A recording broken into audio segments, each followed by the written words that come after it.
హరీష్ రావు గారు 1000 బయలు కావలు కాసిండు కాలువల దగ్గర పడుకున్నాడు. ఇదే మామూలు పాలమూరు రంగారెడ్డి ప్రాజెక్టు కింద ప్రతి ప్రాజెక్టు కింద గంటలు గంటలు 1000 బయలు రివ్యూ చేసి తొందరగా నీళ్ళు ఇవ్వాలని చెప్పి ప్రాజెక్టు కట్టించిండు. కాళేశ్వరం ప్రాజెక్టు కాదు కూడా అంతే, కావలు కాసి కట్టించిండు. కట్టించిన పాపానిక ఇవాళ బంధం చేసేది. కేసీఆర్ గారు ఆలోచనలు అమలు చేసిండు. ముఖ్యమంత్రిగా ఉంటుంది బాధ్యత ఈ రాష్ట్రానికి. ఎక్కడ చిన్న సంఘటన జరిగితే కూడా బాధ్యత ఉంటుంది. గతంలో మా మహబూబ్నగర్లో ట్రైన్ పడిపోతే ప్రధానమంత్రి రాజీనామా చేసిండు. అక్కడ ట్రైన్ పడిపోతేనే ఇలా మేము ఎన్ని లక్షల కోట్లు ఇచ్చినాం, ఏమేమి చేసినామో ప్రజలకు తెలుసు. ఇన్ని మెడికల్ కాలేజీలు ఎట్లా వచ్చినవి, రైతు వేదికలు ఎట్లా వచ్చినవి, ఇన్ని పంటలు ఎట్లా పండినవి, ఇన్ని విద్యుత్ కేంద్రాలు ఎట్లా వచ్చినవి, ఇన్ని సబ్స్టేషన్లు ఎట్లా వచ్చినవి, ఇన్ని చెక్ డ్యామ్లు ఎట్లా వచ్చినవి, ఇన్ని బీసీ ఎస్సీ ఎస్టీ గురుకులాలు ఎట్లా వచ్చినవి, ఇన్ని కాలేజీలు ఎట్లా వచ్చినవి, విద్యా వ్యవస్థ ఎట్లా మారింది, అవన్నీ మేము తెచ్చిన దానికి ప్రజల ముందర ఉన్నాయి. మేము తెచ్చిన డబ్బులు ప్రజలకు పంచినాం. కానీ మీరు 2 లక్షల కోట్లు 2 నెలల్లో వచ్చిన డబ్బులు ఎవరికి ఇచ్చిండ్రు, ఏం చేసిండ్రు, ఏ ప్రాజెక్టు కట్టింది చెప్పండి. పాలమూరుకి ఏమైనా చిన్న ఒక 10 ఎకరాలకు నీళ్ళు ఇచ్చిండ్రా, 1 ఎకరకు నీళ్ళు ఇచ్చిండ్రా? 10% కంప్లీట్ అయ్యేటువంటి ప్రాజెక్టు కంప్లీట్ చేయకుండా ఇవాళ పాలమూరు ఏం అభివృద్ధి జరగలేదు, ఏం చేయలేదంటే ఏం చేయండి. ఈ మహబూబ్నగర్లో 8,500 లక్షల ఎకరాలు ఎక్కువ అడిషనల్ పండిందా, పంటలు పండినాయా? ఎప్పుడు చూడు కందులతో ప్రదర్శనలు ఉండేటివి, వరి నాట్లు ఎండిపోయిన నాట్లతో ప్రదర్శనలు ఉండేటివి. గతంలో మార్కెట్లు అది సరిపోక కిక్కిరిసిపోయేటివి. ప్రతి రైతు అకౌంట్లో లక్షల రూపాయల డబ్బులు ఉండేటివి. ఇవాళ రైతు మల్లగా ఎంతమంది రైతులు గుండె ఆగి వచ్చిపోతున్నాయి మీకు తెలుసా?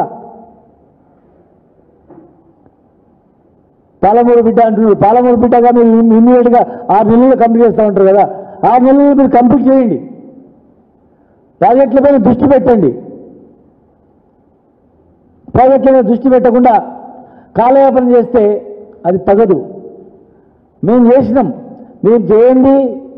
పెండింగ్ ప్రాజెక్టులన్నీ కంప్లీట్ కాకుండా కాంగ్రెస్ గవర్నమెంట్లో ప్రారంభించినవి పెండింగ్ ప్రాజెక్టు మేము కంప్లీట్ చేసినాం. మా ప్రభుత్వంలో ప్రారంభించి 90% కంప్లీట్ అయిన పనులు మీరు 10% కంప్లీట్ చేయండి. జిల్లాను ఆగం చేయకండి దయచేసి. మీరు కేసీఆర్ గారిని, ఈ ప్రభుత్వం కేసీఆర్ గారి పైన 100 కేసులు పెట్టినా కేసీఆర్ గారు కానీ 1,00,000 కోట్లు కాదు 10 లక్షల కోట్లు ఇన్నారన్న ప్రజలు కూడా నమ్మడు. ఆయన యాస అంతా టోటల్గా తెలంగాణనే, తెలంగాణ పైనే ఇచ్చిన హామీల మీద దృష్టి పెట్టండి. ఇలాంటి బదనాములు మీరు సంతోషపడవచ్చు. ముందే లీకులు ఇచ్చి మేము ముందే అన్నాం, ఏ కమిషన్లు వేసినా టార్గెట్ కేసీఆర్ వాళ్ళకు అంతే, బద్నాం .కేసీఆర్, వేరే ఏం లేదుగా. అట్లా ఎన్ని కట్టుకథలు వెళ్ళినా ఎన్ని కమిషన్లు చెప్పినా ఏం కాదు. పాలమూరు రంగారెడ్డి జిల్లా ప్రాజెక్టు పైన కూడా అనేక కేసులు వేద్దామన్నారు. మరి సుప్రీంకోర్టు కూడా ఒప్పుకోలేదు.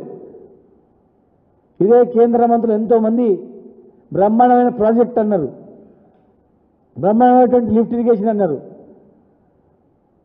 తెలంగాణ నీళ్లను ఎట్లా వాడుకోవాలని చెప్పినటువంటి వ్యక్తి, ఎక్కడైనా సాంకేతికంగా చిన్న ఇబ్బంది ఉంటే మీరు ఆనాడే రిపేర్ చేసింటే ఈ పరిస్థితి ఉత్పన్నం కాదు.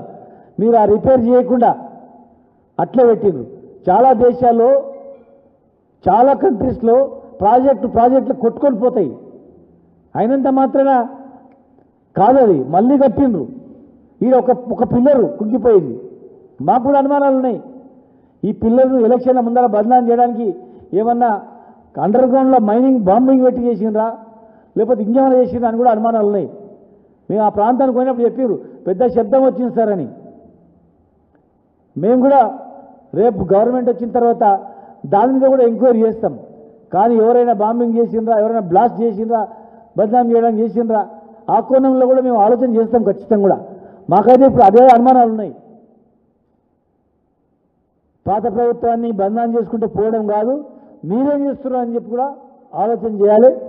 తెలంగాణ ప్రజలు ఎవరు దీన్ని నమ్మరు. తెలంగాణ ప్రజలారా దయచేసి ఆలోచన చేయండి. కేసీఆర్ రాకముందు తెలంగాణ, వచ్చిన తర్వాత తెలంగాణ, కేసీఆర్ గారు లేకుంటే తెలంగాణ వచ్చేదా? తెలంగాణ ఆయన ఉన్నందుకే తెలంగాణ వచ్చింది కదా. ఆయన తెలంగాణ తెచ్చినందుకే కదా ఈరోజు ఇంతమంది మంత్రులు ముఖ్యమంత్రులు తెలంగాణ వాళ్ళు అయింది. ఇలా ఏకపక్షంగా హామీలు నిలబెట్టుకోలేక కేసీఆర్ గారినే దోషిని నిలబెట్టాలంటే మాత్రం ఖచ్చితంగా ఎవరు నమ్మరు.